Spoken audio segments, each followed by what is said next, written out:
ਜਿਵੇਂ ਹੀ ਬਾਬਾ ਗੁਰਦਿੱਤਾ ਜੀ ਦੇ ਸੇਵਕ ਤੋਂ ਇੱਕ ਗਊ ਮਰ ਗਈ ਸੀ, ਪਹਾੜੀਆਂ ਨੇ ਇਕੱਤਰ ਹੋ ਕੇ ਰੌਲਾ ਪਾਇਆ ਕਿ ਇਹ ਗਊ ਮਾਰ ਦਿੱਤੀ ਆ, ਅਸੀਂ ਇਸ ਸੇਵਕ ਨੂੰ ਆਪਣੇ ਕੋਲ ਰੱਖਾਂਗੇ। ਤੇ ਨਾਲ ਬਾਬਾ ਗੁਰਦਿੱਤਾ ਜੀ ਨੂੰ ਬੇਨਤੀ ਵੀ ਕੀਤੀ ਆ, ਤੁਸੀਂ ਗੁਰੂ ਕੇ ਸਪੁੱਤਰ ਹੋ, ਇਸ ਗਊ ਨੂੰ ਜਿਉਂਦਾ ਕਰ ਸਕਦੇ ਹੋ। ਕਈਆਂ ਨੇ ਗੁੱਸੇ ਨਾਲ ਵੀ ਕਿਹਾ, ਇਸ ਗਊ ਨੂੰ ਜਿਉਂਦਾ ਕਰੋ, ਨਹੀਂ ਤਾਂ ਅਸੀਂ ਤੁਹਾਡਾ ਸੇਵਾਦਾਰ ਇੱਥੇ ਬੰਨ੍ਹ ਕੇ ਰੱਖਾਂਗੇ। ਤੇ ਬਾਬਾ ਗੁਰਦਿੱਤਾ ਜੀ ਵੀ ਵਿਚਾਰਦੇ ਆ ਕਿ ਨਾਲ ਆਏ ਦੀ ਵਜ੍ਹਾ ਹੈ ਇਸ ਸੇਵਕ ਦੀ, ਇਹਦੀ ਵੀ ਇੱਜ਼ਤ ਰੱਖਣੀ ਆ। ਫਿਰ ਬਹੁਤ ਵੱਡਾ ਦੋਸ਼ ਹੋਇਆ ਕਿ ਗਊ ਇਸ ਸਿਪਾਹੀ ਦੇ ਹੱਥੋਂ ਮਾਰੀ ਗਈ ਆ। ਤੇ ਫਿਰ ਸਾਧ ਸੰਗਤ ਜੀ ਉਹ ਨਾਲ ਨਾਲ ਗੁਰੂ ਕਾ ਮਨ ਦੇ ਵਿੱਚ ਬਹੁਤ ਡਰ ਰੱਖਦੇ ਨੇ, ਖੌਫ ਰੱਖਦੇ ਨੇ ਕਿ ਜੇ ਗੁਰੂ ਸਾਹਿਬ ਨਾਰਾਜ਼ ਹੋ ਜਾਣਗੇ। ਇਸ ਕਰਕੇ ਕਾਫੀ ਸਮਾਂ ਵਿਚਾਰਦੇ ਰਹੇ, ਸੋਚਦੇ ਰਹੇ। ਅਖੀਰ ਫਿਰ ਨਾਲ ਦੇ ਕੁਝ ਹੋਰ ਸਿਪਾਹੀ ਸੇਵਾਦਾਰ ਕਹਿਣ ਲੱਗੇ ਕਿ ਜੇਕਰ ਗੁਰੂ ਸਾਹਿਬ ਨਾਰਾਜ਼ ਹੋਣਗੇ ਤੇ ਆਪਾਂ ਮਨਾ ਲਵਾਂਗੇ। ਬਾਬਾ ਟਲ ਰਾਏ ਜੀ ਨੇ ਤਾਂ ਇੱਕ ਮਰੇ ਹੋਏ ਪ੍ਰਾਣੀ ਨੂੰ ਜਿਉਂਦਾ ਕੀਤਾ, ਮਨੁੱਖ ਨੂੰ ਜਿਉਂਦਾ ਕੀਤਾ ਸੀ, ਪਰ ਆਪਾਂ ਤਾਂ ਮੋਈ ਹੋਈ ਗਊ ਨੂੰ ਜਿਉਂਦੇ ਕਰਾਂਗੇ। ਇਸ ਕਰਕੇ ਗੁਰੂ ਸਾਹਿਬ ਨੂੰ ਬਖਸ਼ਾ ਲਵਾਂਗੇ। ਸੋ ਉਹਨਾਂ ਨੇ ਕਿਹਾ, ਹੋਰ ਸੰਗਤ ਨੇ ਜੋ ਜਿਵੇਂ ਪਹਾੜੀ ਦਾ ਇਲਾਕੇ ਦੇ ਲੋਕ ਸੀ ਉਹਨਾਂ ਨੇ ਕਿਹਾ। ਤਾਂ ਇਸ ਕਰਕੇ ਬਾਬਾ ਗੁਰਦਿੱਤਾ ਜੀ ਨੂੰ ਵੀ ਸਮਝ ਆਉਣ ਲੱਗ ਗਈ, ਜੇਕਰ ਹੁਣ ਅਸੀਂ ਇਸ ਗਾਂ ਨੂੰ ਜਿਉਂਦਾ ਕੀਤਾ ਤੇ ਇਹਦੇ ਨਾਲ ਸਾਡੇ ਪਿਤਾ ਜੀ ਨਾਰਾਜ਼ ਹੋਣਗੇ। ਹੋ ਸਕਦਾ ਹੈ ਕਿ ਸਾਨੂੰ ਇਸ ਸਰੀਰ ਤੇ ਅੱਗ ਨਾ ਪੈ ਜਾਵੇ, ਪਰ ਇਸ ਸਮੇਂ ਜੋ ਜ਼ਰੂਰੀ ਹੈ ਕਿ ਇਹ ਸੇਵਕ ਦੀ ਲਾਜ ਰੱਖਣੀ ਤੇ ਨਾਲ ਮੋਈ ਹੋਈ ਗਊ ਜਿਹੜੀ ਆ ਇਹਨੂੰ ਜਿਉਂਦਾ ਕਰ ਦੇਣਾ। ਕਿਉਂਕਿ ਉਹ ਜਿਹੜੇ ਪਹਾੜੀ ਇਲਾਕੇ ਦੇ ਲੋਕ ਹਨ ਉਹ ਹਿੰਦੂ ਧਰਮ ਦੇ ਨਾਲ ਸੰਬੰਧਿਤ ਨੇ ਤੇ ਉਹਨਾਂ ਦੇ ਅਨੁਸਾਰ ਇਹ ਬਹੁਤ ਵੱਡਾ ਦੋਸ਼ ਪਾਪ ਹੋ ਗਿਆ ਹੈ। ਤਾਂ ਚਾਹੇ ਕੋਈ ਵੀ ਪ੍ਰਾਣੀ, ਕੋਈ ਵੀ ਪਸ਼ੂ ਜਾਨਵਰ ਮਾਰਿਆ ਜਾਂਦਾ ਹੈ, ਪਰ ਬਾਬਾ ਗੁਰਦਿੱਤਾ ਜੀ ਇਸ ਤੇ ਵਿਚਾਰ ਕਰਦੇ ਰਹੇ। ਅਖੀਰ ਫਿਰ ਸਾਰਿਆਂ ਦੀਆਂ ਗੱਲਾਂ ਬਾਤਾਂ ਸੁਣ ਕਰਕੇ ਉਹਨਾਂ ਨੇ ਇਸ ਮੋਈ ਹੋਈ ਗਊ ਨੂੰ ਜਿਉਂਦਾ ਕੀਤਾ। ਤੇ ਜਿਸ ਸਮੇਂ ਜਿਉਂਦਾ ਕੀਤਾ ਤੇ ਉਸ ਤੋਂ ਬਾਅਦ ਇਹਨਾਂ ਸੰਗਤਾਂ ਨੂੰ ਮਿਲ ਕਰਕੇ ਆਪਣੇ ਅਸਥਾਨ ਤੇ ਆਏ ਤੇ ਗੁਰੂ ਸਾਹਿਬ ਹਮੇਸ਼ਾ ਭਾਣੇ ਵਿੱਚ ਰਹਿਣ ਦਾ ਵਚਨ ਸਮਝਾਉਂਦੇ ਆ। ਤੇ ਬਾਬਾ ਗੁਰਦਿੱਤਾ ਜੀ ਵੀ ਜਾਣਦੇ ਆ ਕਿ ਜੇ ਗਊ ਮਰ ਗਈ ਹੈ, ਇਹ ਵੀ ਕਹਿਰ ਹੋਇਆ ਹੈ, ਜੇ ਕਰਾਮਾਤ ਦਿਖਾਈ ਤਾਂ ਵੀ ਕਹਿਰ ਹੈ। ਤੇ ਇਹ ਇਸ ਤਰ੍ਹਾਂ ਮਰੀ ਹੋਈ ਗਊ ਨੂੰ ਜਿਉਂਦਾ ਕਰਕੇ ਬਾਬਾ ਗੁਰਦਿੱਤਾ ਜੀ ਤੇ ਕੇ ਸਥਾਨ ਆਪਣਾ ਸਭ ਜਾਏ। ਤਾਂ ਉਸ ਸਮੇਂ ਆਪਣੇ ਸਥਾਨ ਤੇ ਆ ਕਰਕੇ ਟਿਕ ਗਿਆ, ਬੈਠ ਗਏ ਆ ਜੀ। ਗਇਓ ਜੋ ਸੰਗ ਸੁਬੀਰ ਬੁਲਾਇਓ। ਤੇ ਧੰਨ ਸ੍ਰੀ ਗੁਰੂ ਹਰਿਗੋਬਿੰਦ ਸਾਹਿਬ ਮਹਾਰਾਜ ਜਿਹੜੇ ਘਟ ਘਟ ਦੇ ਅੰਦਰ ਦੀ ਜਾਣਨ ਵਾਲੇ ਹਨ, ਉਹਨਾਂ ਨੂੰ ਸਾਰਾ ਭਲੀ ਪ੍ਰਕਾਰ ਪਤਾ ਹੈ ਕਿ ਕੀ ਕੌਤਕ ਹੋ ਗਿਆ ਹੈ। ਤਾਂ ਸਤਿਗੁਰ ਸੁਣਿਓ ਅਸਨ ਅਬ ਖਾਈ। ਤੇ ਸਤਿਗੁਰੂ ਮਹਾਰਾਜ ਜੀ ਨੂੰ ਵੀ ਪਤਾ ਲੱਗ ਗਿਆ ਕਿ ਹੋਈ ਹੋਈ ਗਊ ਨੂੰ ਜਿਉਂਦਾ ਕਰ ਦਿੱਤਾ ਹੈ। ਤੇ ਨਾਲ ਪਤਾ ਇਹ ਵੀ ਲੱਗ ਗਿਆ ਵੀ ਉਹ ਆਏ ਨੇ, ਉਹਨਾਂ ਨੇ ਭੋਜਨ ਪ੍ਰਸ਼ਾਦ ਛਕ ਲਿਆ ਹੈ। ਇਸੇ ਤਰ੍ਹਾਂ ਗਇਓ ਸੋ ਸੰਗ ਸੋ ਵੀਰ ਬੁਲਾਇਓ। ਜਿਹੜੇ ਵੀਰ ਬਾਬਾ ਗੁਰਦਿੱਤਾ ਜੀ ਦੇ ਨਾਲ ਗਏ ਹਨ, ਉਹਨਾਂ ਚੋਂ ਇੱਕ ਸਿਪਾਹੀ ਨੂੰ ਕੋਲ ਬੁਲਾ ਲਿਆ ਜੀ। ਨਿਕਟ ਆਏ ਟਿਕ ਬਾਖ ਅਲਾਇਓ। ਤੇ ਜਦੋਂ ਉਹ ਸੇਵਾਦਾਰ ਗੁਰੂ ਸਾਹਿਬ ਦੇ ਕੋਲੇ ਆਇਆ ਤਾਂ ਧੰਨ ਸ੍ਰੀ ਗੁਰੂ ਹਰਿਗੋਬਿੰਦ ਸਾਹਿਬ ਮਹਾਰਾਜ ਜੀ ਨੇ ਉਸ ਸੇਵਾਦਾਰ ਤਾਈਂ ਵਚਨ ਉਚਾਰਨ ਕੀਤਾ ਜੀ। ਆਜ ਕਹਾ ਤੁਮ ਸਮਾਗਤ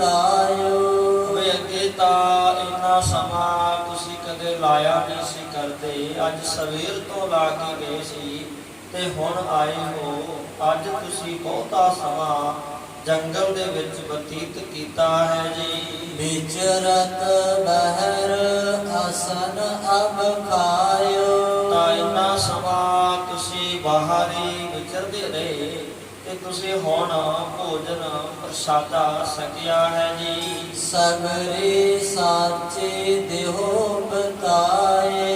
ਤੇ ਨਾਲ ਵਚਨ ਕੀਤਾ ਵੀ ਜਿਵੇਂ ਵੀ ਉੱਥੇ ਕੋਈ ਪ੍ਰਸੰਗ ਹੋਇਆ, ਗੱਲਬਾਤ ਹੋਈ ਹੈ ਨਾ, ਉਹ ਸਾਰੇ ਦੀ ਸਾਰੀ ਸੱਚੀ ਸੱਚੀ ਗੱਲ ਸਾਨੂੰ ਦੱਸ ਦਿਓ ਜੀ। ਕੂਰ ਕਹਿ ਤੋ ਦੇ ਦੋਸ ਲਗਾਏ। ਜੇ ਤੁਸੀਂ ਕੋਈ ਸਾਡੇ ਤੋਂ ਵਚਨ ਛਪਾਓਗੇ, ਝੂਠ ਕਹੋਗੇ, ਤਾਂ ਇਹਦੇ ਵਿੱਚ ਬਹੁਤ ਵੱਡਾ ਦੋਸ਼ ਲੱਗੇਗਾ ਜੀ। ਸੁਨਤ ਸੁਭਾਟ ਕੰਤਿਓ ਸਭ ਗਾਤ।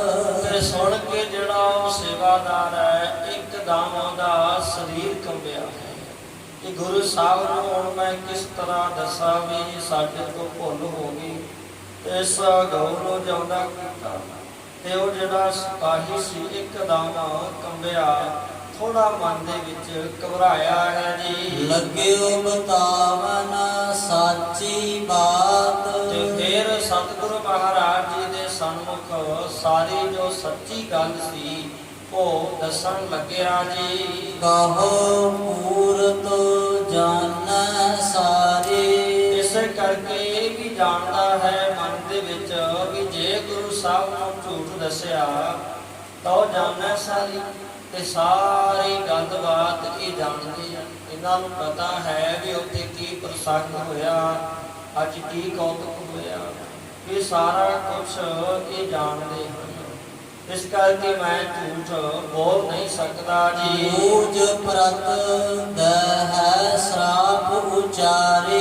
ਤੇ ਜਿਵੇਂ ਸਾਧ ਸੰਗਤ ਇੱਕ ਵਾਰ ਹੁੰਦਾ ਹੈ, ਇੱਕ ਸ਼ਰਾਪ ਹੁੰਦਾ ਹੈ। ਕਿਸੇ ਨੂੰ ਵੀ ਸੰਤ ਮਹਾਪੁਰਸ਼ ਮਤ ਕਰਕੇ ਵਾਰ ਸ਼ਰਾਪ ਨਹੀਂ ਦਿਆ ਕਰਦੇ। ਤਾਂ ਵਾਰ ਸ਼ਰਾਪ ਇੱਦਾਂ ਹੀ ਹੋ ਜਾਂਦਾ ਹੈ ਜਿਵੇਂ ਕਿਸੇ ਨੂੰ ਚੰਗਾ ਵਚਨ ਹੋ ਗਿਆ, ਉਹ ਆਖਦਾ ਜੀ ਮੈਨੂੰ ਤੇ ਵਰ ਦੇ ਦਿੱਤਾ। ਕਿਸੇ ਦੇ ਤਾਈ ਕੋਈ ਦੁਖਦਾਈ ਵਚਨ ਹੋ ਗਿਆ, ਉਹਨੂੰ ਦੁੱਖ ਝੱਲਣਾ ਪਿਆ, ਉਹਦੇ ਲਈ ਉਹ ਸ਼ਰਾਪ ਸਿੱਧ ਹੋ ਗਿਆ। ਤਾਂ ਇਸ ਕਰਕੇ ਸਿਪਾਹੀ ਸੇਵਾਦਾਰ ਸੋਚਦਾ ਜੇ ਝੂਠ ਬੋਲੇ ਤਾਂ ਕੋਈ ਗੁਰੂ ਸਾਹਿਬ ਹੋਰ ਵਚਨ ਨਾ ਕਰ ਦੇਣਾ ਜੋ ਮੇਰੇ ਵਾਸਤੇ ਸ਼ਰਾਪ ਰੂਪ ਹੋ ਜਾਵੇ ਜੀ। ਅਚਰਜ ਆਜ ਗਊ ਮਰ ਗਏ। ਤੇ ਆਖਣ ਲੱਗੇ ਕਿ ਇਹ ਸਤਿਗੁਰੂ ਮਹਾਰਾਜ ਜੋ ਕੁਛ ਵੀ ਹੋਇਆ ਹੈ ਸੋ ਚੰਗਾ ਨਹੀਂ ਹੋਇਆ, ਠੀਕ ਨਹੀਂ ਹੋਇਆ, ਪਰ ਅਸੀਂ ਸਤਿਗੁਰੂ ਮਹਾਰਾਜ ਜਾਣ ਬੁੱਝ ਕੇ ਵੀ ਕੋਈ ਕੁਛ ਨਹੀਂ ਕੀਤਾ। ਅੱਜ ਤਾਂ ਅਚਰਜ ਅੱਜ ਜੋ ਕੰਮ ਹੋ ਗਿਆ ਉਹ ਬੜਾ ਹੈਰਾਨ ਕਰਨ ਵਾਲਾ ਹੋ ਗਿਆ ਹੈ।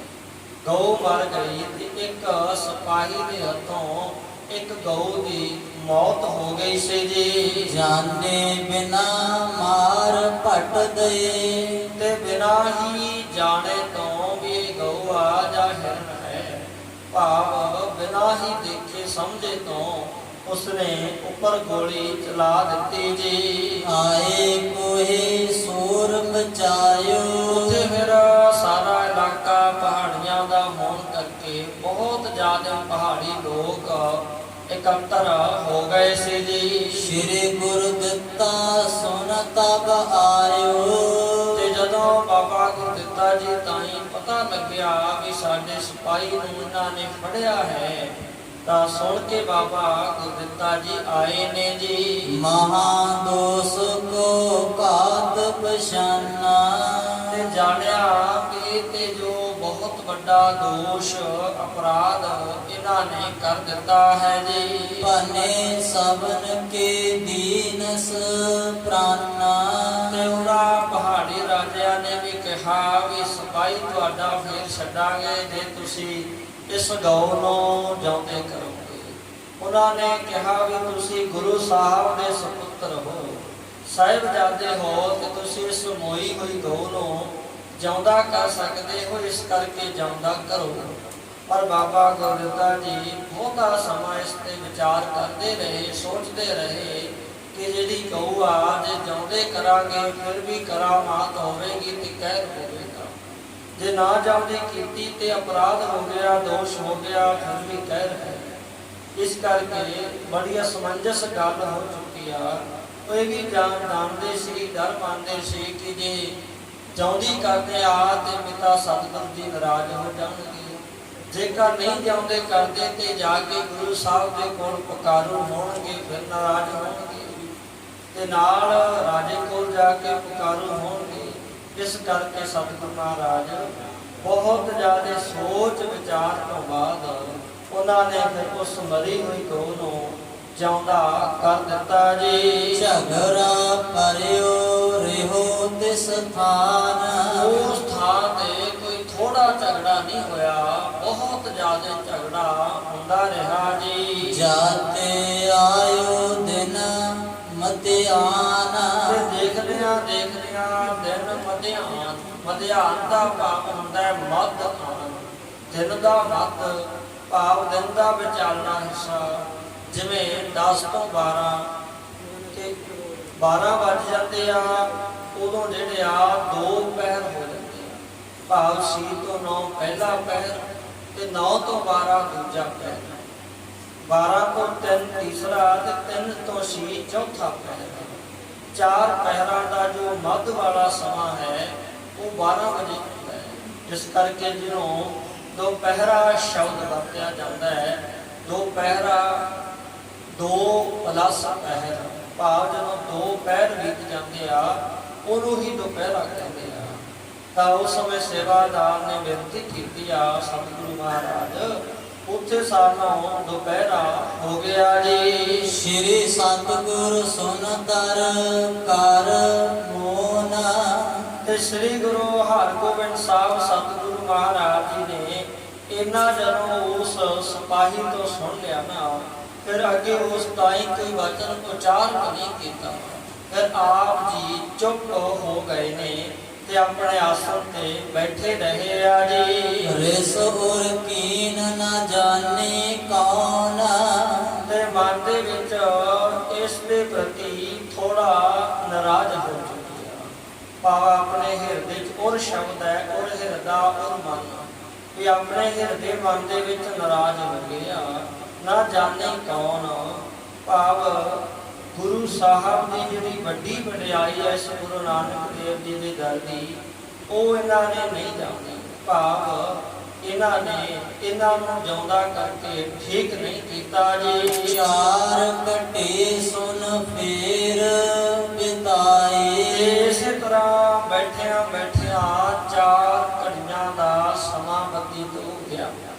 4 ਘੜੀਆਂ ਗੁਰੂ ਸਾਹਿਬ ਨੇ ਕਿਸੇ ਨਾਲ ਕੋਈ ਵਚਨ ਨਹੀਂ ਕੀਤਾ। ਤਾਂ ਜਿਵੇਂ 24 ਮਿੰਟਾਂ ਦੀ ਇੱਕ ਘੜੀ, 48 ਮਿੰਟਾਂ ਦੀਆਂ 2 ਘੜੀਆਂ, 48 ਤੇ 48 96 ਮਿੰਟਾਂ ਦੀਆਂ 4 ਘੜੀਆਂ ਬਣਦੀਆਂ ਨੇ। ਤਾਂ ਗੁਰੂ ਸਾਹਿਬ ਤਕਰੀਬਨ 1 ਘੰਟਾ ਤੇ 36 ਮਿੰਟ ਉਸੇ ਤਰ੍ਹਾਂ ਇੱਕ ਆਸਣ ਤੇ ਬੈਠੇ ਰਹੇ, ਚੁੱਪ ਰਹੇ, ਨੇਤਰ ਬੰਦ ਰੱਖੇ ਤੇ ਵਿਚਾਰਦੇ ਰਹੇ ਇਹਨਾਂ ਨੇ ਕਰਾਮਾਤ ਕਿਉਂ ਦਿਖਾਈ ਆ।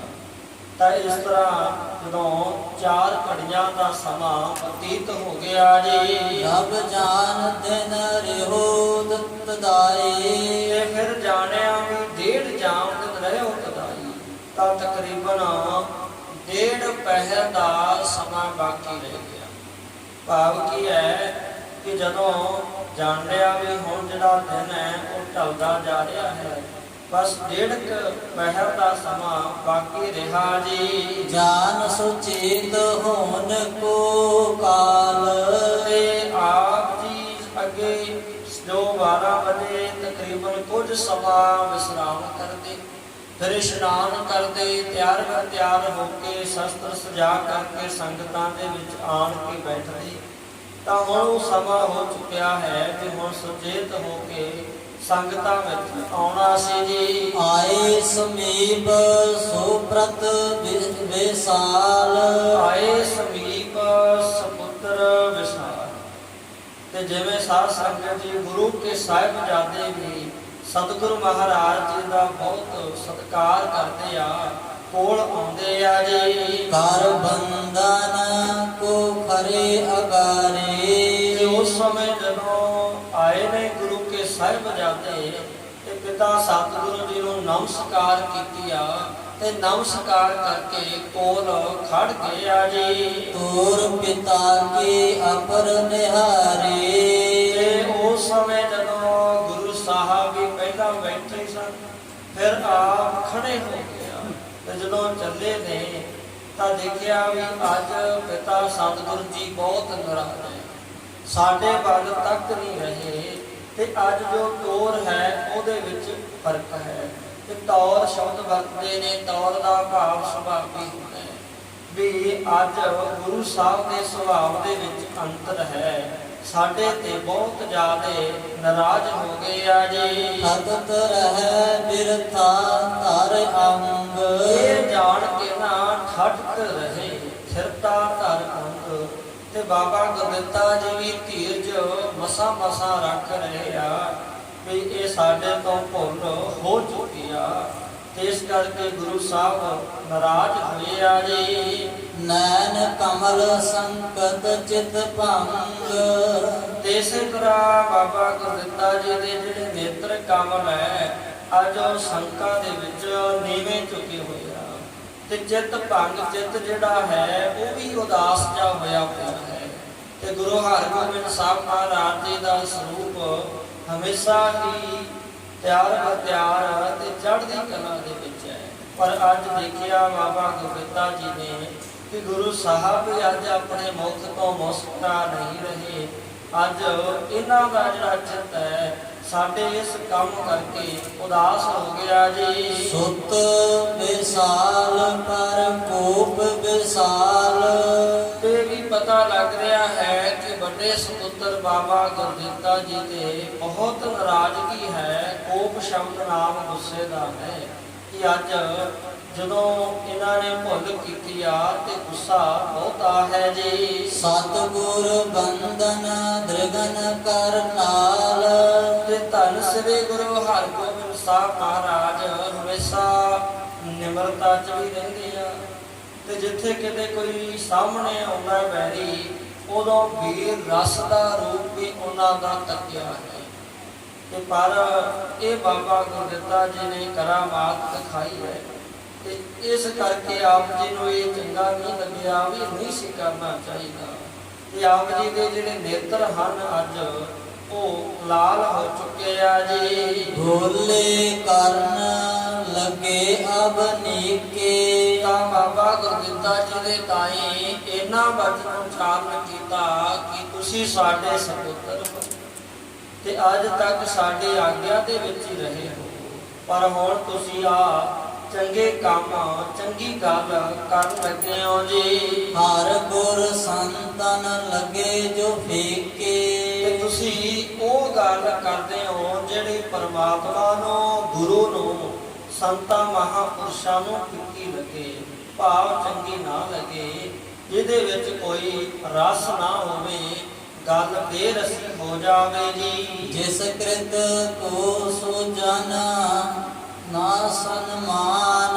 ਐਸੀ ਕਿਰਤ ਕਰਨ ਲੱਗ ਗਏ ਹੋ ਜਿਹੜੀ ਕਿਰਤ ਨੂੰ ਜਿਹੜੇ ਕੋਈ ਸਿਆਣੇ ਨੇ, ਸਮਝ ਵਾਲੇ ਨੇ, ਉਹ ਸਨਮਾਨ ਨਹੀਂ ਕਰਦੇ, ਉਹ ਚੰਗਾ ਨਹੀਂ ਕਰਦੇ ਜੀ। ਸਮਤ ਬੰਦ ਮੋ ਕਬਹੁ ਨ ਨਾਨਾ। ਤੇ ਜਿਹੜਾ ਅੱਜ ਤੁਸੀਂ ਕੰਮ ਕੀਤਾ ਹੈ ਉਹਨਾਂ ਪਹਾੜੀਆਂ ਨੂੰ ਪ੍ਰਸੰਨ ਕਰਨ ਵਾਸਤੇ, ਭਾਵ ਜੋ ਵੀ ਕੀਤਾ ਉਹ ਠੀਕ ਨਹੀਂ ਕੀਤਾ।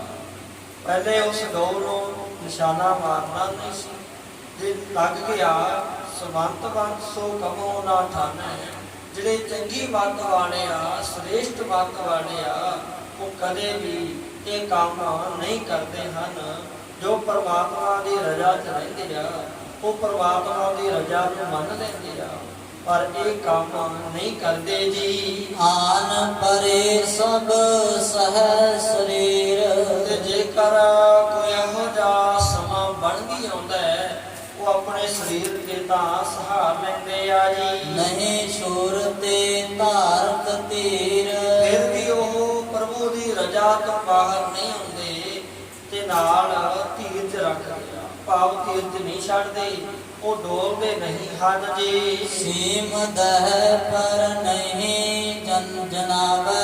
ਉਹ ਇਸ ਤਰ੍ਹਾਂ ਅਕਾਲ ਪੁਰਖ ਪਰਮਾਤਮਾ ਦੀ ਰਜ਼ਾ 'ਚ ਰਹਿੰਦੇ ਆ ਵੀ ਆਪਣਾ ਆਪ ਨਹੀਂ ਜਨਾਇਆ ਕਰਦੇ, ਆਪਣੀ ਜਿਹੜੀ ਕਰਾਮਾਤ ਹੈ ਉਹਨੂੰ ਜ਼ਾਹਰ ਪ੍ਰਗਟ ਨਹੀਂ ਹੋਣ ਦਿੰਦੇ ਜੀ। ਪ੍ਰਭ ਦਰਗਾਹ ਸੋ ਆਦਰ ਪਾਵੈ। ਕਿ ਜਿਹੜੇ ਆਪਣਾ ਆਪ ਨਹੀਂ ਜਣਾਉਂਦੇ, ਕਰਾਮਾਤ ਨੂੰ ਜਰ ਜਾਂਦੇ ਆ, ਜਰ ਸ਼ਕਤੀ ਨੂੰ, ਤੇ ਪ੍ਰਭੂ ਦੀ ਰਜ਼ਾ 'ਚ ਰਹਿੰਦੇ ਆ, ਉਹ ਪਰਮਾਤਮਾ ਦੀ ਦਰਗਾਹ ਦੇ ਵਿੱਚ ਸਤਿਕਾਰ, ਆਦਰ, ਮਾਨ ਪਾਉਂਦੇ ਆ ਜੀ। ਅਟਲ ਰਾਏ ਜਾਤੇ ਤਜ ਪ੍ਰਣ। ਇਸ ਕਰਕੇ ਤੁਹਾਨੂੰ ਚੰਗੀ ਤਰ੍ਹਾਂ ਪਤਾ ਹੈ, ਪਹਿਲਾਂ ਵੀ ਸਾਡੇ ਸਪੁੱਤਰ ਅਟਲ ਰਾਏ ਜੀ ਨੇ ਇਸ ਕਰਾਮਾਤ ਨੂੰ ਜ਼ਾਹਰ ਕੀਤਾ ਸੀ ਜੀ। ਤੂੰ ਅਬ ਲੋ ਸਮਝਿਓ ਨਾ ਸਥਾਨਾ। ਪਰ ਤੁਸੀਂ ਵੀ ਫੇਰ ਗੁਨਾਹ ਕਰ ਦਿੱਤਾ, ਤੇ ਸਿਆਣਾ ਦਾ ਭਾਵ ਤੂੰ ਬਹੁਤ ਸਮਝ ਵਾਲਾ ਹੈ, ਤੂੰ ਬਹੁਤ ਵੱਡਾ ਵੀਰ ਹੈ, ਸੂਰਮਾ ਹੈ, ਯੋਧਾ ਹੈ, ਜੰਗ ਦੇ ਵਿੱਚ ਬੜੇ ਤੂੰ ਕੌਤਕ ਕੀਤੇ ਹਨ, ਪਰ ਅਜੇ ਤੱਕ ਤੈਨੂੰ ਸਮਝ ਨਹੀਂ ਆਈ, ਪਤਾ ਨਹੀਂ ਲੱਗਿਆ ਜੀ। ਹਿਮਤੋ ਕਰਨ ਸਦਾ ਨਹਿ ਆਛੀ। ਤੇ ਜਿਸ ਤਰ੍ਹਾਂ ਤੁਸੀਂ ਇਹ ਕੀਤਾ ਹੈ, ਇਸ ਤਰ੍ਹਾਂ ਕਰਨਾ ਸਦਾ ਚੰਗੀ ਨਹੀਂ ਹੁੰਦੀ। ਭਾਵ ਕੋਈ ਚੜ੍ਹਾਈ ਕਰ ਜਾਂਦਾ ਹੈ, ਫਿਰ ਉਹਨੂੰ ਪ੍ਰਾਣ ਦੇ ਕੇ ਜਿਉਂਦਾ ਕਰਨਾ ਇਹ ਕੋਈ ਚੰਗੀ ਗੱਲ ਨਹੀਂ ਆ ਜੀ। ਪੁਨਹਮ ਅਸ਼ਤ ਕਹਾ ਚਿਤ ਬਾਛੀ। ਤਾਂ ਇਸ ਕਰਕੇ ਫਿਰ ਇਹ ਜੋ ਤੁਸੀਂ ਇਸ ਤਰ੍ਹਾਂ ਦੇ ਕਰਨੇ ਕੀਤੀ ਆ, ਤੇ ਕਿਉਂ ਕੀਤੀ ਆ, ਭਾਵ ਸਾਡੇ ਤੋਂ ਪੁੱਛ ਲੈਣਾ ਸੀ, ਸਾਨੂੰ ਦੱਸ ਦੇਣਾ ਸੀ ਵੀ ਇਹ ਗੱਲ ਹੈ, ਤੁਸੀਂ ਸਾਡੇ ਹੁੰਦਿਆਂ ਇਹ ਕਿਉਂ ਕੀਤਾ, ਭਾਵ ਤੁਹਾਨੂੰ ਕੀ ਜ਼ਰੂਰਤ ਪਈ ਆ ਜੋ ਕੋਈ ਉਸ ਨੂੰ ਜਿਉਂਦਾ ਕਰ ਦਿੱਤਾ। ਇਸੇ ਕਰਕੇ ਕੱਲ ਨੂੰ ਕੋਈ ਹੋਰ ਚੜ੍ਹਾਈ ਕਰ ਜਾਵੇਗਾ, ਫਿਰ ਉਹ ਚੱਲ ਕੇ ਆ ਜਾਣਗੇ ਕਿ ਸਾਡੇ ਇਸ ਪ੍ਰਾਣੀ ਨੂੰ ਜਿਉਂਦਾ ਕਰੋ, ਪਰਸੋਂ ਕੋਈ ਹੋਰ ਆ ਜਾਏਗਾ, ਭਾਵ ਇਹਦੇ ਵਿੱਚ ਕੋਈ ਵੀ ਚੰਗਾ ਕਰਮ ਨਹੀਂ ਹੋਇਆ ਜੀ। ਚਹਤ ਗੁਣ ਤੇ ਅਦਕ ਵਡਾਈ। ਇਸ ਕਰਕੇ ਵੀ ਜੋ ਗੁਰੂ ਘਰ ਦੀ ਮਰਜ਼ਾਦਾ ਹੈ, ਜੋ ਇਹ ਗੁਰਤਾ ਗੱਦੀ ਦੇ ਤਖਤ ਉੱਪਰ ਬੈਠੇ ਹਾਂ, ਇਸ ਦੀ ਮਰਜ਼ਾਦਾ ਦਾ ਵੀ ਸਾਨੂੰ ਧਿਆਨ ਰੱਖਣਾ ਹੋਵੇਗਾ। ਇਸ ਕਰਕੇ ਤੋਂ ਗੁਰਾਂ ਤੋਂ ਆਪਣੀ ਜਿਹੜੀ ਵਡਿਆਈ ਆ ਉਹ ਵੱਡੀ ਸਮਝੀ ਆ ਜੀ। ਅਚਰਜ ਨਾ ਜਰੋ ਜਹਾਨ ਜਣਾਏ। ਤੇ ਜਿਸ ਜਰ ਸ਼ਕਤੀ ਨੂੰ ਹੁਣ ਤੱਕ ਜਰ ਕੇ ਰੱਖਿਆ ਸੀ, ਤੇ ਥੋੜਾ ਹੋਰ ਜਰ ਲੈਣਾ ਸੀ, ਪਰ ਇਹ ਤੁਸੀਂ ਜਰ ਨਹੀਂ ਸਕੇ। ਜਹਾਨ ਜਣਾਈ, ਇਹ ਸਾਰੇ ਲੋਕਾਂ ਤਾਈਂ ਜਣਾ ਦਿੱਤੀ ਆ ਜੀ। ਕਾਰ ਅਜਮਤ ਦੇ ਸੁਰਪੇ ਪ੍ਰਾਨਾ। ਇਹ ਆਪਣੀ ਕਰਾਮਾਤ ਦਿਖਾ ਕਰਕੇ ਉਸ ਗਊ ਨੂੰ ਜ਼ਰੂਰ ਪ੍ਰਾਣ ਦੇ ਕੇ ਜਿਉਂਦਾ ਕਰ ਦਿੱਤਾ ਹੈ ਜੀ। ਗਨੀ ਗਰੀਬ ਸੁਨੈ ਜਬ ਕਾਨਾ। ਤੇ ਤਾਂ ਹੁਣ ਪਹਾੜੀ ਰਾਜਿਆਂ ਨੂੰ ਪਤਾ ਲੱਗਿਆ ਵੀ ਇਹ ਗਊ ਨੂੰ ਜਿਉਂਦਾ ਕਰ ਦਿੱਤਾ।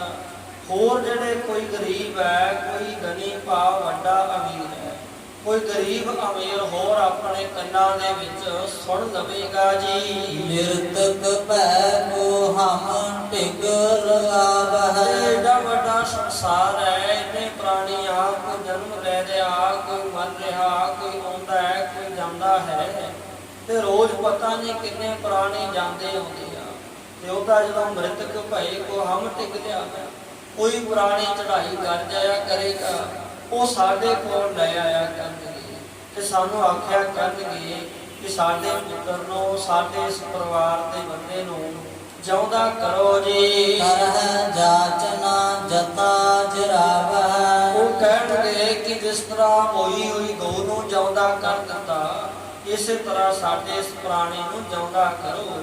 ਉਹ ਬੇਨਤੀਆਂ ਕਰਨਗੇ, ਤਰਲੇ ਵੀ ਕਰਨਗੇ, ਹਰ ਇੱਕ ਕੰਮ ਕਰਨਗੇ ਜੀ। ਸਾਹੋ ਆਦ ਸਭ ਹਿਨ ਜਗ ਮਰਨਾ। ਤੇ ਕੋਈ ਬਾਦਸ਼ਾਹ ਆਵੇਗਾ, ਆਖੇਗਾ ਮੇਰਾ ਪੁੱਤਰ ਜਿਉਂਦਾ ਕਰੋ। ਵੀ ਜਿੰਨੇ ਸਾਹ ਬਾਦਸ਼ਾਹ ਹਨ, ਤੇ ਅਮੀਰ ਹੈ, ਗਰੀਬ ਹੈ, ਇੱਕ ਦਿਨ ਤਾਂ ਸਭ ਨੇ ਮਰਨਾ ਹੈ ਜੀ। ਨਦੀ ਪ੍ਰਵਾਹ ਜਥਾ ਇਹੋ ਫਿਰਨਾ।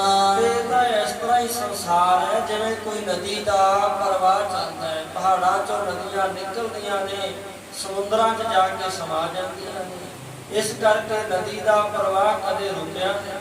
ਜੇ ਬੰਨ ਵੀ ਲਾ ਦਿਆਂਗੇ ਤੇ ਉਹ ਨਦੀ ਫਿਰ ਵੀ ਕਿਸੇ ਨਾ ਕਿਸੇ ਰਾਹ ਦੇ ਥਾਈਂ ਉਹਨੇ ਆਪਣਾ ਪ੍ਰਵਾਹ ਕਰਨਾ ਹੈ। ਭਾਵ ਨਦੀ ਦਾ ਪ੍ਰਵਾਹ ਰੋਕਿਆ ਤਾਂ ਥੋੜਾ ਰੁਕਦਾ ਹੈ।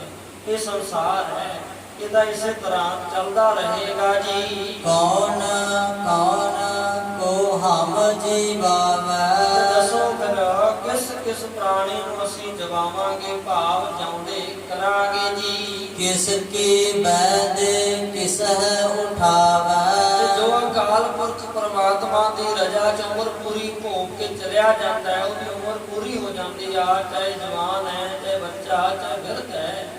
ਦੱਸੋ ਫਿਰ ਕਿਸ ਕਿਸ ਦੀ ਉਮਰ ਦੇ ਕੇ ਅਸੀਂ ਉਸ ਪ੍ਰਾਣੀ ਨੂੰ ਜਿਉਂਦਾ ਕਰਾਂਗੇ ਜੀ। ਇਸ ਕੋ ਭੇ ਕੁਛ ਜਤਨ ਵਿਚਾਰਾ। ਸਾਨੂੰ ਦੱਸੋ ਵੀ ਇਸ ਦਾ ਵੀ ਕੋਈ ਯਤਨ, ਕੋਈ ਤਰੀਕਾ ਸੋਚਿਆ ਵਿਚਾਰਿਆ ਹੈ ਕਿ ਨਹੀਂ ਵਿਚਾਰਿਆ ਜੀ। ਲਿਓ ਵਿਚਾਰਤਾ ਕਰੋ ਉਚਾਰਾ। ਜੇ ਕੋਈ ਸੋਚਿਆ ਹੈ ਵੀ ਇਹ ਸਾਰੀ ਦੁਨੀਆ ਦਾ ਹੱਲ ਹੋ ਜਾਏਗਾ ਤੇ ਸਾਨੂੰ ਤੁਸੀਂ ਦੱਸੋ ਜੀ। ਤਾਂ ਇਸ ਤਰ੍ਹਾਂ ਸਾਰੇ ਵਚਨ ਸਮਝਾਇਆ ਕਿ ਜੇ ਇਸ ਤਰ੍ਹਾਂ ਕਰਦੀ ਤੁਹਾਡੇ ਮਨ ਨੂੰ ਭਾਉਂਦੀ ਆ ਤੇ ਹਮਰੇ ਅਚਤ ਹਟਿਓ ਨਹੀਂ ਜਾਂਦਾ ਤੇ ਸਾਡੇ ਹੁੰਦਿਆਂ ਤੁਹਾਡੇ ਤੋਂ ਰਿਹਾ ਨਹੀਂ ਜਾਂਦਾ। ਉਹ ਇੱਕ ਮਿਆਨ ਜੁਗਮ ਜਮ ਸ਼ੇਰ ਮੇ ਨਾ ਸਕੈ ਸਮਝ ਲਿਓ ਹੀਰ। ਬਚਨ ਹੋਇਆ ਵੀ ਸਮਝ ਲਓ ਫਿਰ ਕਿ ਸਾਡੇ ਸਪੁੱਤਰ ਹੋ ਤੇ ਸਾਡੀ ਅੰਸ਼ ਹੋ। ਇਸ ਕਰਕੇ ਦੋ ਜਿਹੜੀਆਂ ਤਲਵਾਰਾਂ ਨੇ ਇੱਕ ਮਿਆਨ ਦੇ ਵਿੱਚ ਨਹੀਂ ਪੈ ਸਕਦੀਆਂ। ਤਾਂ ਇਹ ਨਹੀਂ ਹੋ ਸਕਦਾ ਵੀ ਦੋ ਤਲਵਾਰਾਂ ਇੱਕ ਮਿਆਨ 'ਚ ਪਾਈਏ। ਇਸੇ ਤਰ੍ਹਾਂ ਜੇ ਤੁਸੀਂ ਜਿਉਂਦੇ ਕਰਨੇ ਆ ਪ੍ਰਾਣੀ ਤਾਂ ਤੁਸੀਂ ਸੰਸਾਰ ਦੇ ਵਿੱਚ ਰਹੋ। ਹਮ ਤਾਂ ਜੇ ਪੁਰਾਣਾ ਅਸੀਂ ਆਪਣਾ ਸਰੀਰ ਛੱਡ ਜਾਵਾਂਗੇ। ਇਸ ਕਰਕੇ ਜੇ ਅਸੀਂ ਰਹਾਂਗੇ ਤਾਂ ਤੁਸੀਂ ਆਪਣਾ ਸਰੀਰ ਛੱਡ ਦਿਓ। ਇਸ ਤਰ੍ਹਾਂ ਹੁਣ ਜੋ ਉਹਦੀ ਉਮਰ ਪੂਰੀ ਹੋ ਚੁੱਕੀ ਸੀ, ਚਾਹੇ ਇੱਕ ਪ੍ਰਾਣੀ ਨੂੰ ਭਾਵ ਆਪਣੇ ਚੋਂ ਇੱਕ ਨੂੰ ਤਾਂ ਸਰੀਰ ਤਿਆਗਣਾ ਹੀ ਪੜੇਗਾ। ਇੱਕ ਨੂੰ ਰੱਖਣਾ ਪਏਗਾ, ਇੱਕ ਨੂੰ ਤਿਆਗਣਾ ਪਏਗਾ। ਇਸ ਕਰਕੇ ਆਪਾਂ ਜੋ ਇੱਕ ਸਰੀਰ ਤਿਆਗੇਗਾ। ਜਦ ਤੁਸੀਂ ਰਹੋ ਸੰਸਾਰ ਦੇ ਵਿੱਚ, ਅਸੀਂ ਆਪਣਾ ਸਰੀਰ ਤਿਆਗ ਦਿੰਦੇ ਤੇ ਬਾਬਾ ਗੁਰਦਿੱਤਾ ਜੀ ਨੇ ਦੋਵੇਂ ਹੱਥ ਜੋੜ ਲਏ ਨੇ ਤੇ ਮਨ ਦੇ ਵਿੱਚ ਹੁਤੋਂ ਨਾ ਹਰਖ ਨਾ ਸੋਖ ਬਲੰਦ। ਇੱਕ ਰਸ ਰਤੀ ਜੋ ਕੀ ਹੈ ਬ੍ਰਹਮ ਗਿਆਨ ਦ੍ਰਿੜਤਾ ਚੱਕਰ ਹੈ ਤੇ ਅੰਸਤਾ ਗੁਰੂ ਸਾਹਿਬ ਦੀ ਜਿਨ੍ਹਾਂ ਦੇ ਨਾਮ ਕੋਈ ਖੁਸ਼ੀ ਆ ਨਾ ਕੋਈ ਗਮੀ ਆ। ਇੱਕ ਰਸ ਰਤੀ ਜਿਨ੍ਹਾਂ ਦੀ ਰਹਿੰਦੀ ਆ ਤੇ ਜੋ ਬ੍ਰਹਮ ਗਿਆਨ ਦੇ ਵਿੱਚ ਵੀ ਅਸੀਂ ਰਹਿੰਦੇ ਆ। ਪਹਿਲੇ ਮਨ ਦੇ ਵਿੱਚ ਆ ਗਿਆ ਸੀ ਵੀ ਹੁਣ ਸਰੀਰ ਤੇ ਤਿਆਗਣਾ ਹੀ ਪੈ ਸਕਦਾ। ਇਸ ਕਰਕੇ ਸਤਿਗੁਰੂ ਪਿਤਾ ਜੀ ਤੁਸੀਂ ਸਾਰੇ ਕਾਸੇ ਵਿੱਚ ਸਮਰੱਥ ਹੋ। ਤੁਸੀਂ ਨਾਸ਼ ਕਰਨ ਵਿੱਚ, ਬਣਾਉਣ ਵਿੱਚ ਤੁਸੀਂ ਸਮਰੱਥ ਹੋ। ਤੁਹਾਡੇ ਵਚਨ ਤਾਂ ਅਮੋਲ ਹੈ, ਅਸੀਂ ਨਹੀਂ ਮੋੜ ਸਕਦੇ। ਇਸ ਕਰਕੇ ਜਿਵੇਂ ਕੋਈ ਬ੍ਰਹਮ ਸ਼ਸਤਰ ਦਾ ਜਿਹੜਾ ਮੋੜ ਹੈ ਕਿਸੇ ਕੋਲ ਨਹੀਂ ਹੈ, ਤੁਹਾਡੇ ਵਚਨ ਨਹੀਂ ਮੋੜੇ ਜਾ ਸਕਦੇ। ਅਸੀਂ ਤਾਂ ਬਿਨਾਂ ਹੀ ਸ਼ੰਕਾ ਤੋਂ ਤੁਹਾਡੇ ਸਾਰੇ ਵਚਨ ਮੰਨਦੇ ਹਾਂ, ਆਪਣੀ ਭੁੱਲ ਵੀ ਬਖਸ਼ਾਉਣੇ ਆ ਤੇ ਤੁਸੀਂ ਸਰੀਰ ਨਹੀਂ ਤਿਆਗਣਾ। ਅਸੀਂ ਆਪਣਾ ਜਿਹੜਾ ਸਰੀਰ ਹੈ ਉਹ ਤਿਆਗ ਦਿਆਂਗੇ। ਸੋ ਜਿਸ ਤਰ੍ਹਾਂ ਬਾਬਾ ਗੁਰਦਿੱਤਾ ਜੀ ਫਿਰ ਅੱਗੇ ਜਿੱਥੇ ਸਥਾਨ ਬਣਿਆ ਗੁਰਦੁਆਰਾ ਸਾਹਿਬ ਬਾਬਾ ਗੁਰਦਿੱਤਾ ਜੀ, ਸੋ ਉੱਥੇ ਜਾ ਕੇ ਫਿਰ ਬਾਬਾ ਗੁਰਦਿੱਤਾ ਜੀ ਨੇ ਚੁੱਪ ਕਰਕੇ ਆਪਣਾ ਜਿਹੜਾ ਸਰੀਰ ਹੈ ਸਿਮਰਨ ਕਰਦਿਆਂ ਹੋਇਆਂ, ਭਜਨ ਕਰਦਿਆਂ ਹੋਇਆਂ, ਬਾਣੀ ਪੜ੍ਹਦਿਆਂ ਹੋਇਆਂ ਤਿਆਗ ਦਿੱਤਾ। ਸੋ ਇਸ ਤੋਂ ਭਾਵ ਗੁਰੂ ਸਾਹਿਬ ਸਾਨੂੰ ਇਹ ਸਿੱਖਿਆ ਦਿੰਦੇ ਹਨ ਕਿ ਭਾਈ ਕਿੰਨੇ ਵੀ ਅਜਮਤ ਹੋਵੇ ਪਰ ਪ੍ਰਭੂ ਦੀ ਰਜ਼ਾ ਦੇ ਵਿੱਚ ਰਹਿਣਾ ਹੈ, ਭਾਣੇ ਦੇ ਵਿੱਚ ਰਹਿਣਾ ਹੈ ਤੇ ਭਾਣੇ ਦੇ ਵਿੱਚ ਵੀ ਸਾਰਾ ਸੁੱਖ ਹੈ। ਤੇ ਇਸ ਕਰਕੇ ਆਪ ਜੀ ਨੇ ਵੀ ਅੱਜ ਇਹਨੂੰ ਜਿਉਂਦਾ ਕੀਤਾ। ਕੱਲ੍ਹ ਨੂੰ ਕੋਈ ਹੋਰ ਆਏਗਾ ਉਹ ਕਹੇਗਾ ਜਿਉਂਦਾ ਕਰੋ। ਤਾਂ ਇਸ ਕਰਕੇ ਗੁਰੂ ਸਾਹਿਬ ਨੇ ਕੌਤਕ ਰਚਿਆ ਹੈ ਸਿੱਖਿਆ ਦੇਣ ਵਾਸਤੇ ਕਿ ਸਾਡੇ ਪਿਤਾ ਸਤਿਗੁਰੂ ਜੀ ਰਜ਼ਾ ਦੇ ਵਿੱਚ ਰਹੇ ਪਰ ਉਹਨਾਂ ਨੇ ਕਰਾਮਾਤ ਨੂੰ ਯਾਦ ਨਹੀਂ ਕੀਤਾ। ਇਸ ਕਰਕੇ ਰਜ਼ਾ 'ਚ ਰਹਿਣ ਦਾ ਗੁਰੂ ਸਾਹਿਬ ਦਾ ਉਪਦੇਸ਼ ਹੈ। ਸੋ ਇੱਥੋਂ ਤੱਕ ਵਿਚਾਰ ਕਰਦਿਆਂ ਤੋਂ ਗੱਲ ਕਰਨ ਦੀ ਖਿਮਾ ਸੋ ਸਾਧ ਸੰਗਤ ਤੇ ਸਤਿਗੁਰੂ ਜੀ ਬਖਸ਼ਣ ਯੋਗ ਹਨ। ਦਾਸ ਸਮਾਂ ਦਾ ਇਤਿਹਾਸ ਹੈ।